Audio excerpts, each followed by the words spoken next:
Manni kiristaanaa Ortodoksii Tawaahidoo yeroo ammaa alaabaa adda addaa gaggeessaa jirti. Kanaafuu manni kiristaanaa alaabaa qabdi yoo qabaatte isa kamii kan jedhuu fi uffata aadaatiin faayamanii iccitii mana kiristaanaa yoo qooddatan rakkoo qabaayii kan jedhu gaaffii kana isa xumuraati akka nu deebisan affeereen asumaan xumurrachaa. Manni kiristaanaa alaabaa hin qabdu. Alaabaa siyaasaa hin qabdu. Hegga beeta kiristaanii yookaan seera mana kiristaanaa kan jedhamu ni jira. Kan itti manni kiristaanaa bultu. Keewwata afurratti yoo dubbistan manni kiristaanaa kan isheen qabdu asxaa yookaan armaa qofaadha. Asxaan yookaan armaan kun immoo alaabaa siyaasaa magariisa keelloo diimaadhaan gonkumayyuu walitti dhufeenya hin qabu. Asxaan kun madabni isaa yookaan kan inni irra qubatu maalidha yoo jettan backgroundiin isaa adiidha. Hin jiru. Kanaaf dhimmi magariisa keelloo diimaa dhimma siyaasaati malee dhimma amantiitis miti. Amantii keenya nuti kan fudhannu abbootii keenya irraayi bara keenyatti immoo qulqulluu siinodoosii irraa dhaggeeffannaa.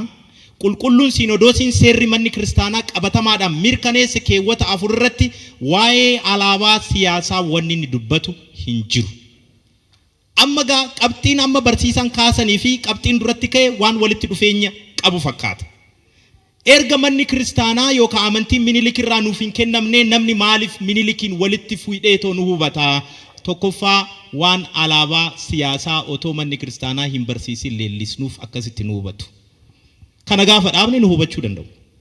Namni dogoggoree otoo amantiin keenya kan baakoo sirraa dhufte taatee otoo jirtu, kan dukaaboota 12 taatee otoo jirtu, kan Kiristoos taatee otoo jirtu, akka waan Minilik irraa dhufteetti sababni itti nu hubataniif nuyi gaafa ayyaana cuuphaa alaabaa siyaasaa waan mirmirsinuuf, alaabaa Minilik waan mirmirsinuuf, gaafa ayyaana Gabreelii waan alaabaa Minilik mirmirsinuuf. Manni kiristaanaa keenyaa kan Kiristoos yoo jenne barnootuma Kiristoos qofaa lallabnu.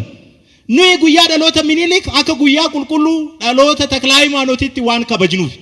Guyyaa ayyaana dhaloota mootii Haayila Sillaasee akka guyyaa dhaloota Laalibalaatti waan kabajnuuf namni jarri kun amantii isaanii Minilik irraa fudhatamu waa malee mootii kana faarsanii alaabaa isaatis faarsanii jedhee burjaajee to'angaafii kana kaasa. Kanaafuu alaabaan nuti qabnu hin jiru gaafa jenne jarri kun warra siyaasaa miti, warra amantii qofaadha, warra Kiristoos waaqa tokkicha qofaatti bulanidha nuun jechuu danda'u. Kanaaf alaabaan siyaasaa mana kiristaanaa keenya keessatti mirmirfamu jiraachuu hin qabu. Haa ta'ullee malee kaayyoo siyaasatiif warri mana kiristaanaa kanatti fayyadamaa turanis immoo akka jiran hubachuu qabu. Durii eegaleetu jechuudha. Kaayyoo siyaasaaf waan itti fayyadamaniif mana kiristaanaa afaan tokkoon baroota hedduudhaaf faxooranii jiru. Barnoota siyaasaa akka barnoota mana kiristaanaatti nutti himanii jiru. Maqaa Oromoo maqaa sabaaf sablammii gurraachessanii kitaabolee qulqulluu keessatti akka isaan hammataman taasisanii jiru. Paappaasota Oromoo lakkoofsaan xiqqoo nu jalaa godhanii jiru. Lallabaawwan Oromoo luboota Oromoo lakkoofsaan xiqqoo nu jalaa godhanii jiru. Waa'ee mana lubummaa Oromiyaa iyyuu kaasuu yakka nu jalaa taasisanii jiru. Kuni kan agarsiisu maalidha? Manni kiristaanaa gaafa aadaa eenyummaa ummataatiin waloomtee waanii siyaasaa kanarraa baraaramte namni Minilikitti qabeetoo ishee hubatu hin jiru.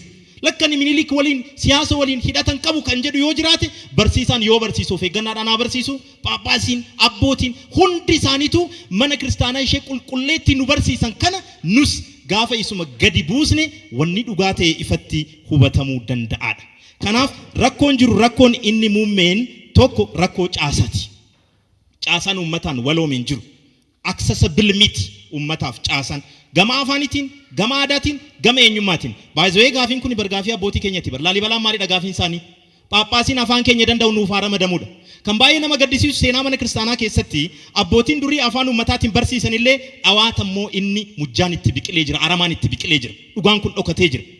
Gaafiin Laalibalaa afaan maalii ture? Paappaasiin afaan biyyaa dubbatu nuuf haa ramadamuudha warra koobtirraa kan isaan gaafachaa turan. Ta'uu baannaan inumaayyuu laga Abbaayyaatti isin jalaa daangeessinaa jedhanii itti dhaadachaa turan mootiin bara sana turan jechuudha. Mootiin bara Zaagwee daayinaastii turan jechuudha.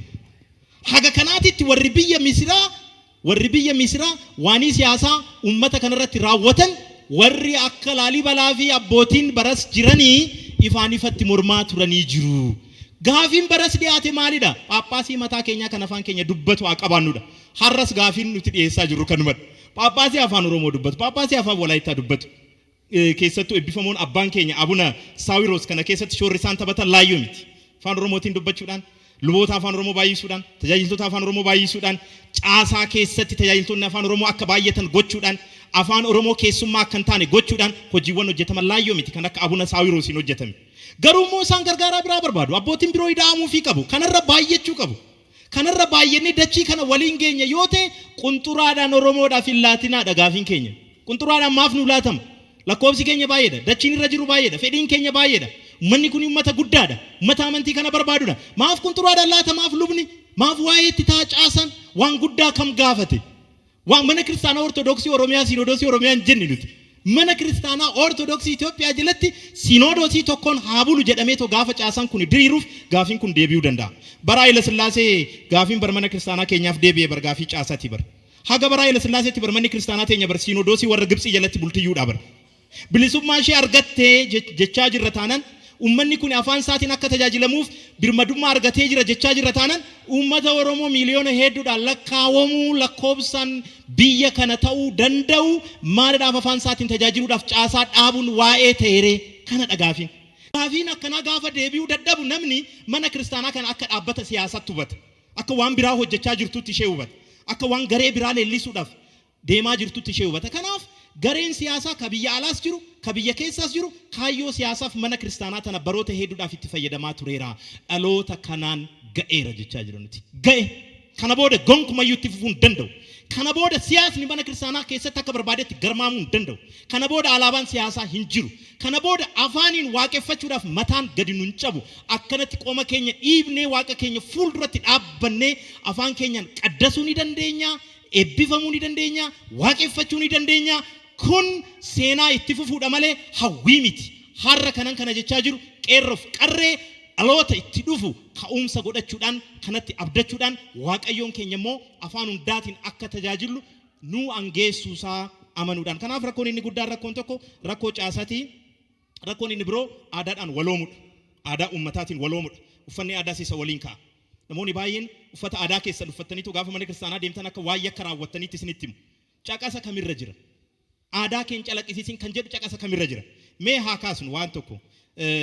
Maal jettiin dubartiin isheen Saamraawwii jedhamtu suni Yohaannis boqonnaa 4 lakkoofsa 28 irratti ati nama Ayihud yoo taatu ani immoo Saamraawwii yoon ta'u akkamiin bishaan naa kenni jettee na kadhattaa jetteet gooftaa Yesuus Kiristoosiin gaafatti. Inni nama Ayihud ta'uu isaa maaliidhaan beekte? Uffannaa isaatiin, aadaa isaatiin. Yesuusis aadaa qabayyuu nama miti. Nama ta'ee kan aadaa hin qabne jira. Nama ta'ee jechaa jirra miti. Waaqni nama ta'ee jechaa jirra miti. Namni waaqni nama ta'ee jedheetu lallabu Yesuus aadaa qaba jedhee lallabu maaliidhaaf qaaneffata? Yesuus bar Yesuus isa Naazreet jedhameera bar. Nama Naazreet jedhamee randaaf gandaan ibsameera bar. Akkuma isin nama Dambidolloo, nama Booranaa, nama Bachoo, Tole Bachoo akkuma jettan jechuudha. Nama Naazreet jedhameera bar. Nama Walisoo akkuma jettan bar inni nama Naazreet jedhameera bar. Nama Adaamaa akkuma jettan amma Yesuusis bara isaatti moo Israa'elitti nama Naazreet jedhamee moggaafameera bar. Qomoo 12 jiran keessaa qomoo tokko keessaa dhalatee jira.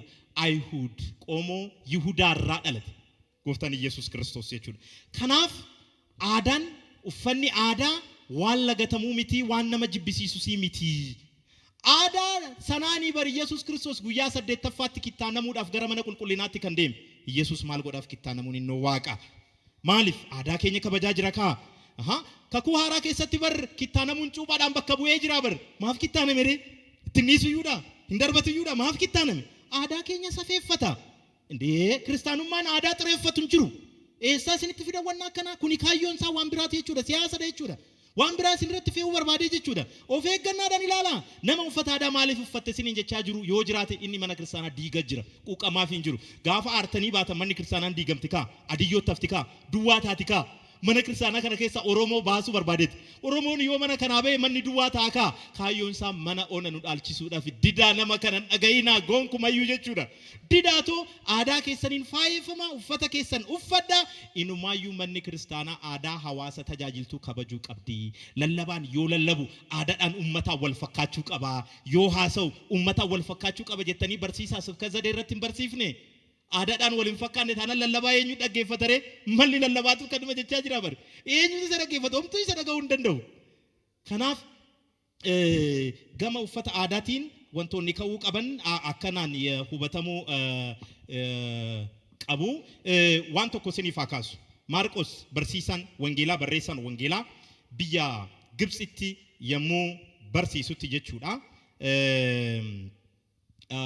Namichi inni barsiisu dursa namichi inni barsiise namicha kophee isaa hodheef iyyuudha. Namichi kophee isaa hodhuuf kun etuma kophee Maarqos hodhaa jiru mutaan quba isaa waraana. Gaafa mutaan quba isaa waraanu waaqa tokkicha jedhee iyyatti qurxe. Nama waaqa tokkicha hin beektaa jedheen. Amma odoo isinitti waaqa tokkicha jedhee cixaawotii keechitti dhiisi waan hin taane kana waaqni jaalatu jettu.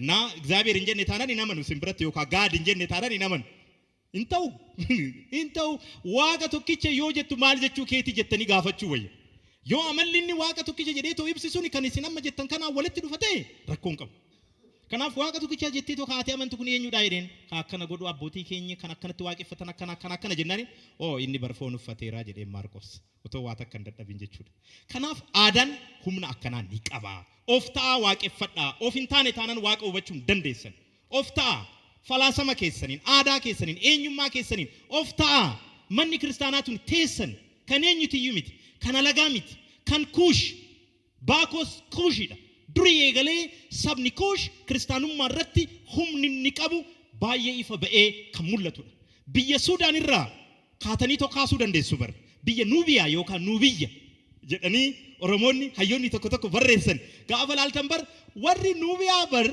haga jarra kurnafa warri Sudan jechuudha kristaanummaa orthodox isa kooptiti warra beekaman turan maalidha fakka kristaanummaan biyya Nubiyaatti bade beektu afaan biyya Nubiyaatti waan hin tajaajiliniif dhaggeeffateertu afaan biyya Nubiyaatiin waan biyya sanatti hin tajaajiliniif kristaanummaan biyya Nubiyaa dhawaata badaa islaamummaan irra caalaa hawaasa sana biratti fudhatama argatee biyya Sudaanitti amma majoritiin warra kristaanati manna warra musliimotaati isaan ta'uun isaanii rakkoon qabu garuu nu immoo dadhabbii keenya laallachuu qabna maayidha hanqinni keenya aadaa afaan eenyummaa hawaasa sanaatti madaquu dadhabuudha kuni akka dhugoomu maal gochuu qabna tokkoffaa caasaan nu barbaachisa akka naannoo Oromiyaatti caasaan mana lubummaa Oromiyaa qabatamaadhaan gaafa deebi'ee rakkoon alaabaa siyaasaa rakkoon uffata aadaa rakkoon afaaniin tajaajilu rakkoon qiddaasee afaan Oromoo rakkoon lallaba wangeelaa rakkoon hanqina phaaphaasota rakkoon barsiisotaa rakkoon lubootaa kanneen hundiyyuu furamuu ni danda'u waa'ee mana kiristaanaa biroo dhaabuu miti kan nu taasaa jiru manuma kiristaanaa kana keessatti waa'ee caasaa dhaabnuti inni lammeessoo sadarkaa falaasamaatiin hawaasan akkamitti waloomuu qaba jennee barsiisonni tajaajiltoonni hundinuu ifii keenya irratti warraaqsa banuu fi hawaasicha waloomuu irratti yoo hojjenne rakkoon kun ni furama jedheetan yaada alaabaan siyaasaa mana kiristaanaa keessatti hayyamame hin jiru asxaan nuti qabnu tokkodha madabni isaa adiidha alaabaan keenya isaan ala fannoo gooftaa Yesuus Kiristoos qofaadha fataadhaa uffattanii afaan keessaniin dubbachuudhaan aadaa keessan calaqqisiisuudhaan of ta'uudhaan waaqeffachuun kan waaqayyoon jaalatudha ulfaadha